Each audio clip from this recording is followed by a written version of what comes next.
उम्मीद कर रहे थे कोई अच्छी खबर आएगी गवर्नमेंट की तरफ से, कोई तोहफा आएगा, तो तोहफा फाइनली आ चुका है। पेट्रोल मसनूआत की कीमतों में इजाफा है, तोहफे पे फिर तोहफा, टोल टैक्स में भी इजाफा हो चुका है। पेट्रोल की कीमत में इजाफा, फिर उसके बाद आपको टोल टैक्स में इजाफा किया गया है, वो तोहफा, और फिर आपको तीसरा तोहफा दिया गया है पेंशन इस्लाहात की सूरत में, और वो भी आपके लिए एक तोहफा है। इसके ऊपर तफसील से बात करेंगे, क्योंकि जैसे ही जनवरी का आगाज हुआ, 2025 का आगाज हुआ, तो ये तोहफों की भरमार भी गवर्नमेंट की जानिब से देखी जा रही है। 5 जनवरी से हाईवे और मोटरवे टोल टैक्सेस में इजाफा हो गया है। इसी हवाले से हमारे नुमाइंदे वहाँ पर मौजूद हैं। ठोकर नियाज बेग पे मुल्तान रोड और लाहौर इस्लामाबाद मोटरवे पर क्या सूरत हाल है, लोग कितने परेशान हैं, राना वहीद से जान लेते हैं। राना वहीद, कितना इजाफा हुआ नए साल के आगाज पे, क्या लोगों की राय आप तक पहुंची? मैं इस वक्त मौजूद हूँ, एक तरफ मेरे मोटरवे है और दूसरी तरफ जो है मुल्तान रोड हाईवे जो रोड है वो मौजूद है। और इसमें अगर देखा जाए तो ये सार्फिन है, जो मुसाफिर हजरात हैं, जो गाड़ियाँ लेकर यहाँ से लाहौर से इस्लामाबाद जाएंगे, लाहौर से पेशावर जाएंगे, लाहौर से मुल्तान जाएंगे, लाहौर से फैसलाबाद जाएंगे, उनको अब टूल टैक्स जो है वो पहले से ज़्यादा देना पड़ेगा। जो NHA की जानिब से फैसला सामने आया है उसमें अगर देखा जाए तो अब हाईवेज़ की पहले बात करते हैं। हाईवेज़ के ऊपर जो है कार को अब हर टूल टैक्स के ऊपर जो है वो 60 रुपये अदा करना पड़ेंगे। इसी तरह अगर देखा जाए तो वैगन है उसे 100 रुपये अदा करना पड़ेगा। इसी तरह जो मज़दा है उसको 200 रुपये अदा करना पड़ेगा। इसी तरह जो बड़े ट्रक हैं, लोडर ट्रक हैं, उनको 500 रुपया जो है वो अदा करना पड़ेगा। ये सूरत हाल हाईवे की मैंने आपको बताई है।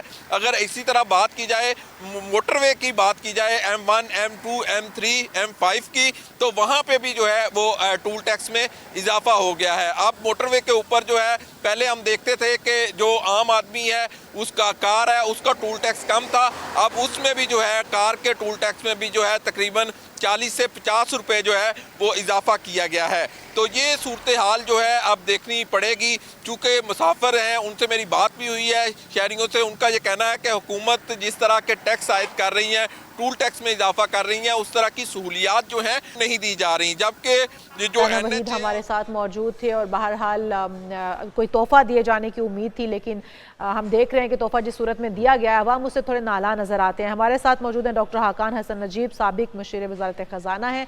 वेलकम टू शो कहेंगे डॉक्टर साहब आपको। डॉक्टर साहब, जो इस वक्त सूरत हाल है, आप देख रहे हैं महंगाई ऑलरेडी जोरों पर है, और उसके ऊपर फिर जो 2025 का आगाज हुआ है, अवाम तो बड़े दावे जो हुकूमत की जानिब से किए जा रहे थे उनसे पूरी उम्मीद थी कि अब कुछ कमी वाक़ई होगी, कुछ रिलीफ दिया जाएगा, लेकिन ये अच्छा रिलीफ मिल रहा है। आप भी देख रहे हैं पेट्रोल भी महंगा हो गया, पेट्रोल टैक्सेस में इजाफा कर दिया गया है, वो एक अलग है, और फिर उसके साथ जो पेंशन इस्लाहात हम देख रहे हैं वो भी आप देख रहे हैं, वो भी एक तोहफे की, यानी कि वो चाहते हैं कि कोई भी इस चुंगल से निकल ना पाए इस महंगाई के। और सिर्फ दावों के हद तक हम देख रहे हैं, क्योंकि जब बात होती है ग्राउंड रियलिटी की तो वहाँ पे अवाम परेशान है, आवाम की मसाइल में मुसलसल इजाफा हो रहा है। ठीक है, आप कोशिश कर रहे हैं मईशत की बेहतरी के लिए, लेकिन आम आदमी के लिए कौन सोचेगा? अगर एक आम यूज़र जिसने सफ़र करना है मोटरवे पे, जिसने तसलसल के साथ ट्रैवल करना है, जिसने गाड़ी में पेट्रोल डलवाना है, और इंटरनेशनल मार्केट में या तो कीमतें बढ़ रही हों, आप लेवी की मद में कई सैकड़ों रुपये लेते हैं। तो डॉक्टर साहब हमारे साथ मौजूद हैं फाइनली। डॉक्टर साहब, आपको वेलकम कहेंगे पाकिस्तान मॉर्निंग में। आप समझते हैं ये जस्टिफाइड है, ये सारी चीज़ें जो नए साल के आगाज़ से जिसमें इजाफा हो रहा है, तो फिर इससे महंगाई तो बढ़ेगी बजाय के कम? बिस्मिल्लाहिर्रहमानिर्रहीम। मैंने हमेशा ये कहने की कोशिश की है कि हम आसान लफ्ज में कह देते हैं कि जी महंगाई कम हो गई है। देखिए, महंगाई तो कम नहीं हुई है, महंगाई के बढ़ने की शरह में एक कमी आई है। इसका क्या मतलब है? जब हमने 2023 खत्म किया तो महंगाई ऑन दी एवरेज उस साल में पिछले साल से के मुताबिक 29% बढ़।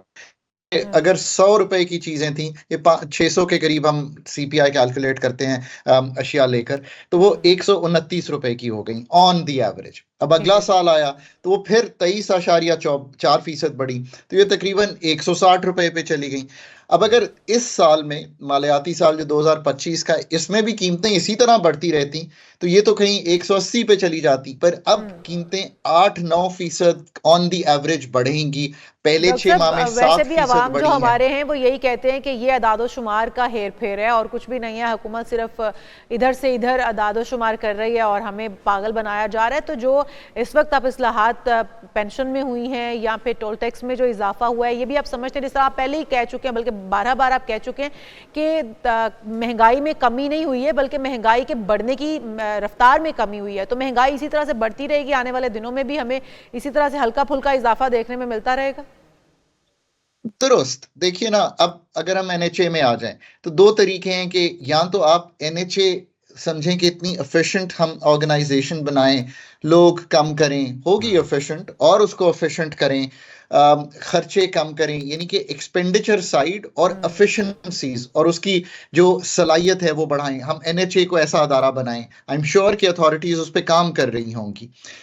एक तो ये तरीका है, या जो एक्सपेंडिचर उनको करने हैं मेंटेन करने के लिए पाकिस्तान की रोड्स, चाहे वो मोटरवेज हों या नेशनल हाईवेज हों, तो उनको फिर टोल टैक्स बढ़ाना पड़ता है। यही है जो मैं कह रहा हूं कि कुछ जो बिल्ड कैपिटल एक्सपेंडिचर करना है उन्होंने, नई रोड बनानी है, या अब इसके लिए you rely on toll taxes. अच्छा, अब कुछ हिस्सा इसका फाइनेंस होता है सरकार से भी, उसके बावजूद ये टोल टैक्सेस हैं। आप ये सोचिए कि अगर ना फाइनेंस हो रहा हो तो सरकार वहां पे कुछ पैसे डाल रही होती है, पीएसडीपी डेवलपमेंट के भी प्रोजेक्ट्स होते हैं, कुछ लोन्स बोरोइंग भी होती है। अब आ जाइए आप पेंशन पर। अब ये जो पेंशन है ना, मैं आपको let me tell you a story. 8-10 साल पहले I was at the table in finance ministry. मेरे ख्याल 250 अरब रुपए का पेंशन का बोझ था।